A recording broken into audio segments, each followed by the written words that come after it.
En ce mois de juillet 2011, quand certaines grandes nations célèbrent leur liberté pour les unes et leur indépendance pour les autres, les États-Unis le 4 juillet, le Canada le 1er juillet et la France le 14 juillet, nous leur adressons nos félicitations pour leur révolution réussie qui ont conduit à ces célébrations.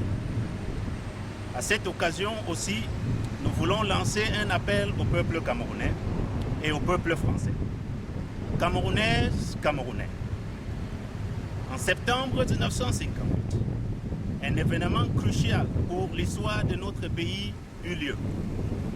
Dans la forêt de Boum-Niébert, à Ezeka, Ruben Omniobé, l'un des pères fondateurs des luttes pour l'indépendance du Cameroun, tomba sous les balles assassines de l'armée coloniale.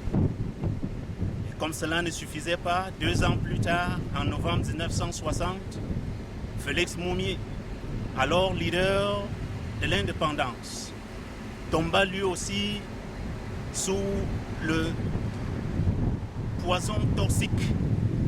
Une fois encore, la main impie coloniale était au rendez-vous. Camerounaises, Camerounais, ce n'est pas seulement l'armée coloniale qui a cherché à étouffer les luttes d'indépendance dans notre pays. Parce que les larbins alors au pouvoir ont continué avec leur sale besoin. C'est ainsi qu'en 1970 et 1971, nous assistons à une pléthorie de simulacres de procès, à l'issue duquel beaucoup de nationalistes camerounais sont condamnés et d'autres tels que Ernest Ouandié condamnés à mort. Il sera alors exécuté sur la place publique à Bafoussam. Mais avant de tomber sous les balles assassines de la très sinistre armée néocoloniale, Ernest dit ceci: aussi sûr que cela soit, les fils et les filles de cette nation se lèveront un jour pour parachever l'œuvre que nous avons commencée. En effet, Camerounaises, Camerounais, si les luttes d'indépendance avaient été étouffées, elles sont restées vivantes dans le cœur de chaque Camerounais. Malheureusement, depuis 30 ans, comme nous le savons aujourd'hui, le règne meurtrier, le règne colonial a été tout simplement remplacé par une oligarchie tout à fait tyrannique et despotique. En effet, M. Biya et un groupe de quelques 60 amis sont tombés sur ce pays comme un troupeau de loups et l'ont pris aujourd'hui dans une direction très très dangereuse. Camerounais, Camerounaises, si nous rappelons ces événements aujourd'hui, c'est pour vous montrer la profondeur de la révolution que nous avons engagée depuis le début de cette année. Si nous vous rappelons ces faits, c'est pour que nous comprenions que bien que le départ de M. Biya soit non négociable et inconditionnel, ce n'est pas le sésame ouvre-toi pour notre pays. Le départ de M. Biya n'est que le début.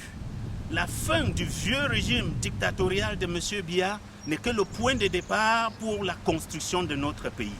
La fin du régime inamical aux investisseurs de M. Biya n'est que le début pour l'essor économique et l'emploi pour les jeunes auxquels nous aspirons tous. Le départ du régime frauduleux et corrompu de M. Biya n'est que le début pour l'instauration des institutions démocratiques fortes pour notre pays. Le départ du régime répressif et effrayant de M. Biya n'est que le début de l'instauration, n'est-ce pas, des libertés fondamentales pour le peuple camerounais. La fin du régime porteur de haine pour la femme et la fille camerounaise n'est que le point de départ pour l'émancipation réelle de la femme camerounaise. Alors, Camerounaises, Camerounaises, du nord au sud, de l'est à l'ouest, lèvons-nous, organisons-nous, n'ayons plus peur. Ne permettons plus à la peur et à l'hésitation de nous empêcher de continuer dans la lutte que nous avons engagée. Nous entrons dans la dernière phase de notre révolution qui va nous permettre de construire la 3e République camerounaise en 2012. Lèvons-nous, n'ayons plus peur, organisons-nous. Merci et à bientôt.